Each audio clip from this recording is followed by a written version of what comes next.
On rejoint Mathieu Bédard aux abords du terrain du stade Percival Molson de l'Université McGill. Ouverture locale des Alouettes ce soir. Après Hamilton la semaine passée sur la route, voilà que débarquent les Argonauts de Toronto. Comment ça va, Matt? Ça va très bien. Bonne dernière, JC. Merci, à toi aussi, bien sûr. Il y a un petit peu de toi là-dedans. Hop, un petit peu. Ben, un peu beaucoup, là, mais tu sais, c'est pour que les gens disent de quoi ils parlent. C'est un travail d'équipe. Travail d'équipe. On fait bien ça. Davis Alexander, tout à fait. Davis Alexander a été tantôt coup-ci, coup-ça, mais de façon générale très bon la semaine dernière en levée de rideau à Hamilton. Qu'est-ce qu'il va faire ce soir devant son public ici à Montréal? Lui qui déteste pas haranguer, défier l'adversaire et surtout offrir un bon show au monde. Oui, et les gens aiment ça le voir à domicile ici. Les partisans adorent Davis Alexander. La semaine dernière, 336 verges dans la victoire face aux rivaux, face aux Tiger Cats d'Hamilton. Et là, il revient ici à domicile. Et je laisse regarder quelques chiffres intéressants de Davis Alexander lors de ses 7 derniers matchs, série et saison. Fiche de 6 victoires, 1 défaite.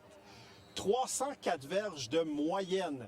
Donc, c'est vraiment impressionnant. Il a vraiment amené son jeu à un autre niveau. On le voit sur le terrain. Et on voit de plus en plus le joueur que Danny Machocha nous vantait, qui disait qu'il pourrait être un des meilleurs carrières du circuit. Complètement. S'il déploie ses ailes dès le premier quart ce soir, c'est un possible match de 400 verges qui l'attend. Possiblement parce qu'on sait que les Argonauts de Toronto, c'est probablement pas la meilleure formation dans l'Est. L'an dernier, ça a été très difficile. Et là, on a hâte de voir comment Davis Alexander va fonctionner sans Cole Speaker. Je parlerai un petit peu plus tard de ça. Mais on le sait que les Alouettes sont capables de générer de l'attaque. La semaine dernière, ils ont seulement joué 2 quarts, le deuxième et le quatrième. Et ils ont quand même fini avec une très bonne rencontre. Donc, s'ils commencent le match tôt, ça pourrait être très intéressant de voir ça. Bon, justement, parlons-en là, de Speaker et des blessés dont tu nous as entretenu un peu plus tôt cette semaine. Ça provoque des ajustements chez les Alouettes.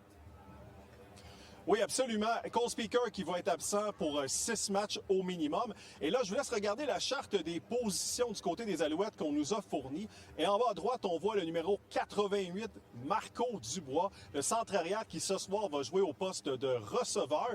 Et lors du dernier match, il a eu 2 attrapés pour 15 verges. Et Marco Dubois, sa meilleure saison en carrière a été 5 attrapés, 95 verges. Donc déjà ce soir, il pourrait égaler justement son sommet personnel. Et ça va être intéressant de voir comment ils vont l'utiliser. Lui qui fait 6 et 4, 235, très robuste, déjà un jeune vétéran dans la formation. On va également surveiller les 2 porteurs de ballon que je te parlais un peu plus tôt cette semaine, le duo Travis Tees et Shamari Lawrence qui vont débuter le match ensemble. Ouais, tu vois vraiment le physique d'un ailier rapproché au football américain. Là. Mais ici, on appelle ça un slot. Là. C'est un ailier inséré, c'est un receveur inséré. Mais parfait, il est physique, et ça, c'est bon.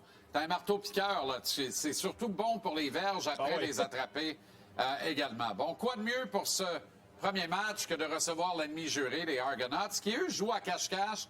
Nouveau système défensif, disent-ils.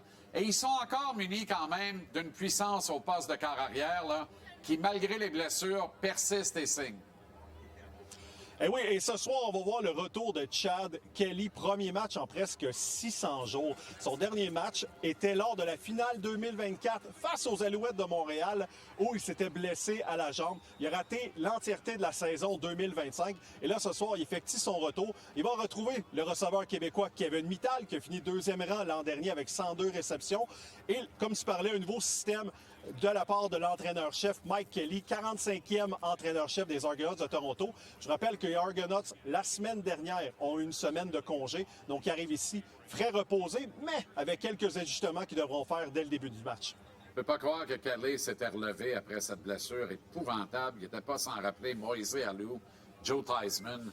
Les pires blessures au très, très bas du corps de l'histoire du sport professionnel. En terminant, on va rendre hommage à un gars qu'on aime beaucoup, récent retraité des Alouettes ce soir. Oui, retraité à 31 ans, Marc-Antoine Dequoy, que ce soir, va ouvrir la cage et qui va être... On va lui rendre hommage, les partisans, on lui rend hommage tout au long du début de la rencontre. Et Marc-Antoine a vraiment marqué à sa façon les Alouettes de Montréal lors de ses 5 saisons, dont avec la Coupe Grey 2023. On a hâte de voir cet hommage-là, les gens ont hâte de le voir. Je tiens en terminant également à dire que les matchs commencent à 19h. Il y a 1 ou 2 nuages, mais on dirait qu'on va être capable de s'en sauver puis avoir une belle température pour du football ce soir. Fantastique. Bon été à la couverture des Alouettes et du tennis et de tout le reste. Repose-toi quand même. On se voit sur la montagne. On macère, on fait cuire, on se tire à l'eau. Salut, mon chum. Absolument. Bon match Merci, ce soir. JT. On a 3 entrevues pour vous ce soir. Marc-Antoine Dequoy, Pierre-Luc Dubois, Marc-André Fleury. Au retour, c'est Marinaro.